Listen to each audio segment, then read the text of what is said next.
से अगर देखें, नाम से देखें तो कई समर्थ गुरु हैं, पर वास्तव में जिनकी दृष्टि गहन है, जो समझते हैं, उनको सब में वह एक ही स्वरूप दिखेगा। और इसीलिए गुरु महाराज जी कहते हैं, गुरु महाराज का तात्पर्य परम पूज्य गुरु महाराज ने भी बतलाया, शरीर से नहीं होता है, और सबने यही बात बतला। तो ऐसे अगर हम जयपुर भंडारे का समय आ रहा है, परम पूज्य छोटे भैया की अगर हम बात करें तो हम सब जो भी देखते हैं, चाहे संसार में, अध्यात्म में, सृष्टि में, वो हम अपने ज्ञान के दृष्टि से, हमारी दृष्टि जहां तक जाती है वही हम देख पाते हैं। जिस ओर हम दृष्टि लगाते हैं वही हम देख पाते हैं। और ऐसे कई सारी बातें होती हैं जो हमारी दृष्टि से ओझल होती हैं। तो परम पूज्य छोटे भैया को भी, जिन्होंने भी उनको देखा, समझा या समझने की कोशिश की, तो सबके अपने अपने नजरिए हो सकते हैं और सब सही होंगे। पर मैंने, जैसा कि मेरा विचार है, मैं हमेशा कहता भी हूं कि अगर हम समर्थ गुरु की किसी एक बात को भी अपने जीवन में उतारने की कोशिश करें तो हमारा जीवन बदल जाता है। क्योंकि सारी बातें उतारना तो संभव ही नहीं है, क्योंकि हम उस स्थिति में नहीं। जब तक आप उस स्थिति में नहीं पहुंचेंगे तब तक सारी बातें तो उतरेंगी ही नहीं, और उस स्थिति में पहुंच जाएंगे तो अपने आप उतर जाती है, जो आपके जीवन को देखने से दूसरों को समझ में आ जाती है। मेरे लिए परम पूज्य छोटे भैया की दो बातें बहुत ही महत्वपूर्ण रही, जिसे मैंने अपने जीवन में उतारने की कोशिश की और निश्चित तौर पर उसका बहुत ही लाभ मिला। हर सपना एक कदम से शुरू होता है, पर कभी कभी पहला कदम लेना भी आसान नहीं लगता। हर कंपनी मांग वह दो बातें क्या थी? उनका प्रेम और दूसरा आगे बढ़ते रहो।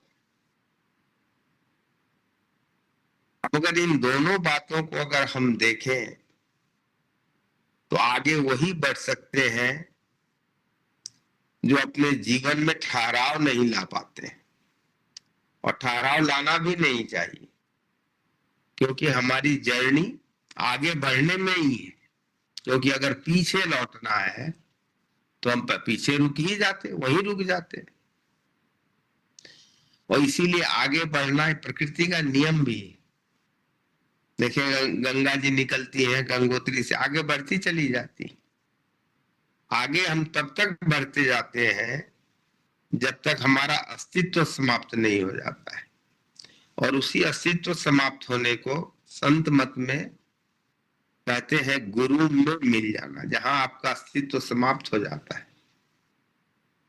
आपके ज्ञान की बातें, आपकी बातें तो रह जाती हैं, पर आपका अस्तित्व उस गुरु में मिल जाता है। संत मत की अगर आप देखें सही ढंग से तो ये एक इसी को लक्ष्य करते हैं, और ये अपने आप हो जाता है। आप जब आगे बढ़ते रहेंगे अध्यात्म पथ पर तो अपने आप हो जाता है। इसके लिए आपको इच्छा पालने की भी जरूरत नहीं, इच्छा करने की भी जरूरत नहीं, अपने आप मिल जाते हैं। जहां तक रहा प्रेम की बात, अब प्रेम अगर वास्तव में जीवन में उतारना है तो देखें, अगर हम समर्थ गुरु को साक्षात परमात्मा मानते हैं तो सारी सृष्टि उनकी है। ये बातें कहने सुनने में तो बहुत ही आसान लगती हैं, पर उतारना इतना आसान नहीं है। उतारने के लिए आपको जीवन में सबके प्रति सबसे पहले आदर का भाव लाना पड़ेगा, रिस्पेक्ट का भाव लाना पड़ेगा, श्रद्धा का भाव लाना पड़ेगा। इसको करने के कई तरीके हो सकते हैं, पर निश्चित तौर पर परम पूज्य गुरु महाराज की बताई हुई साधना को आप विश्वास के साथ करेंगे तो अपने आप उतरती भी है। अब ये कैसे हो कि सबके लिए आदर हो, क्योंकि हम सब संसार में हैं और संसार में अनेक बातें होती हैं। हम कहते हैं वो हमारा भला नहीं चाहता है, वो मेरा दुश्मन है, सब कई बातें हमारे मस्तिष्क में संसार के जीवन यापन में आती हैं। पर अगर आप थोड़ा सा भी अगर शांति में जाएंगे, आप विचार करेंगे, तो पता चलेगा कि आप जीवन में जिससे भी मिलते हैं, चाहे वो आपका पुत्र हो, पुत्री हो, भाई हो, बहन हो, दुश्मन हो, जिस भी नजर से आप उन्हें देखते हैं, आप सबसे जिनसे भी मिलते हैं कुछ न कुछ सीखते ही हैं।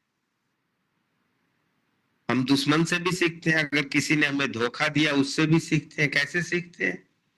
क्योंकि हमारे अंदर यह अनुभव आ गया कि हम ऐसा करेंगे तो हम धोखा खाएंगे। ये ज्ञान ही तो है।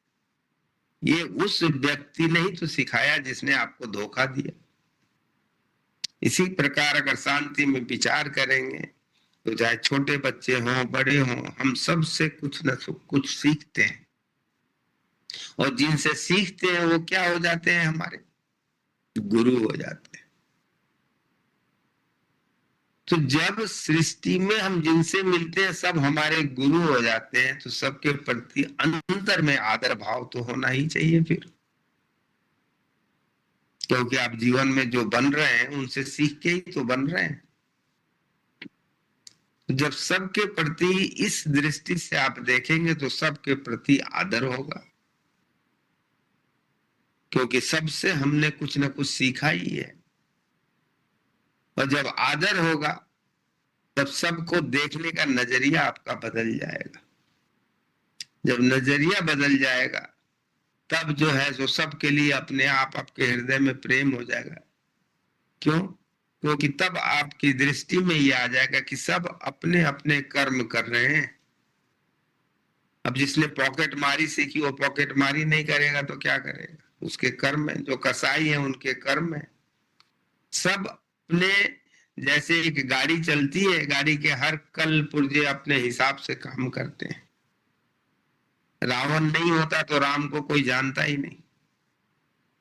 इस प्रकार हमने सबसे कुछ न कुछ सीखा है, और जब सीखा है तो गुरु का तो आदर ही करना चाहिए।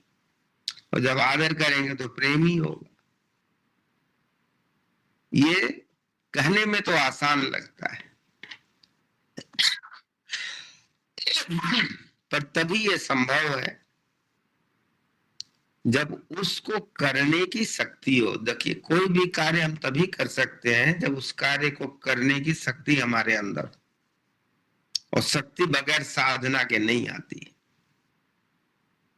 और इसीलिए हम सब उस परम पूज्य गुरु महाराज की बताई हुई साधना को इस समय उसी विश्वास के साथ, श्रद्धा के साथ, प्रेम के साथ करेंगे।